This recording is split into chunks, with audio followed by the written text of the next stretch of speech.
સુરતના એક ફાર્મ હાઉસને ભાડે રાખીને ચલાવવામાં આવી રહેલા જુગારધામ પર સુરત જિલ્લા એલસીબી ત્રાટકી હતી અને મુદ્દામાલ સહિત 30 જેટલા જુગારીયાઓને ઝડપી પાડ્યા હતા. સુરત જિલ્લા એલસીબી દ્વારા જુગારધામ ઉપર દરોડો પાડવામાં આવ્યો હતો, જેમાં 30 જેટલા જુગારીયાઓને પોલીસે ઝડપી પાડ્યા હતા. કામરેજના મોરથાના ગામના મારબેલા ફાર્મ હાઉસમાં જુગારધામ ચાલી રહ્યું હતું. ઇમરાન ઉર્ફે લાલો ઈંટવાલા તથા ઝાફર રઝાક શેખ ફાર્મ હાઉસ ભાડે રાખીને જુગાર રમાડતા હતા. ત્યારે પોલીસે સ્થળ પરથી 4,25,000 રોકડા તેમજ 33 નંગ મોબાઈલ, 3,10,000નું મોપેડ, કાર, રિક્ષા, નંગ 9 મળીને 22,50,000 મળી કુલ કિંમત 29,85,600નો મુદ્દામાલ ઝડપી પાડવામાં આવ્યો છે. તો ઝડપાયેલા જુગારીયાઓ મુખ્યત્વે સુરત શહેરના નાનપુરા લિંબાયત વિસ્તારના હોવાનું જાણવા મળ્યું છે. એલસીબી પોલીસે 30 જેટલા જુગારીયાઓને ઝડપી પાડ્યા છે અને 2ને વોન્ટેડ જાહેર કર્યા છે.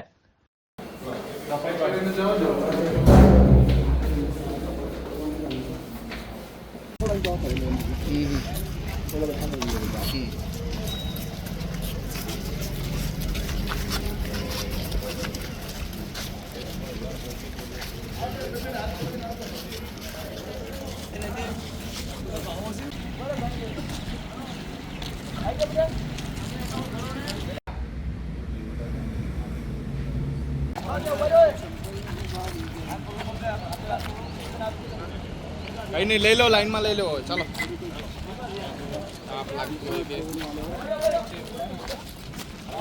કઈ બિહાડીને લઈ લઉં પછી.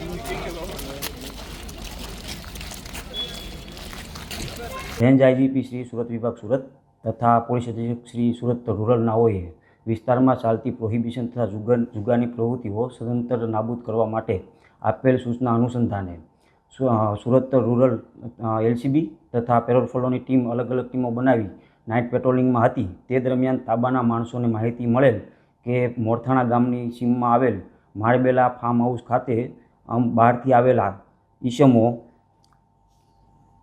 ઇમરાન ઉર્ફે લાલો ઈંટવાલા તથા ઝાફર રઝાક શેખ નાઓ પોતાના ફાયદા સારું બહારથી માણસો બોલાવી હાર જીતનો જુગાર રમાડે છે.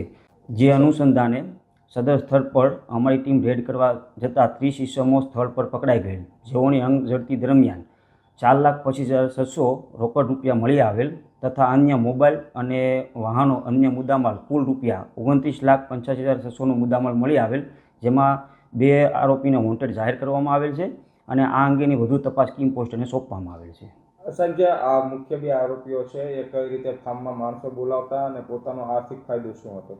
આ જે 2 આરોપીઓ જે છે તે પોતાના ફાયદા માટેથી ઓનલાઈન ફાર્મ બુક કરતા હતા અને બુક કરીને બહારથી માણસો બોલાવી અને પોતાના હારજીતમાં ફાયદા સારું ત્યાં જુગાર રમાડતા હતા.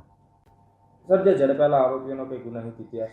આ 30 પૈકી 2 આરોપી, જેમાંથી એક શાહબાજ શહીદ ખાન પઠાણ, જેઓ વિરુદ્ધ અઠવાલાઈન પોસ્ટે ખાતે એક જુગારધારાનો ગુનો દાખલ થયેલ છે તથા ઇરફાન ઇકબાલ રાજ, જેઓની વિરુદ્ધ લિંબાયત ખાતે 3 જુગારના ગુના તથા ખડોદરા ખાતે 1 જુગારનો ગુનો દાખલ થયેલ છે. આ કેસની તપાસ ક્યાં સોંપવામાં? આ કેસની તપાસ કિમ પોલીસ સ્ટેશનને સોંપવામાં આવેલ છે.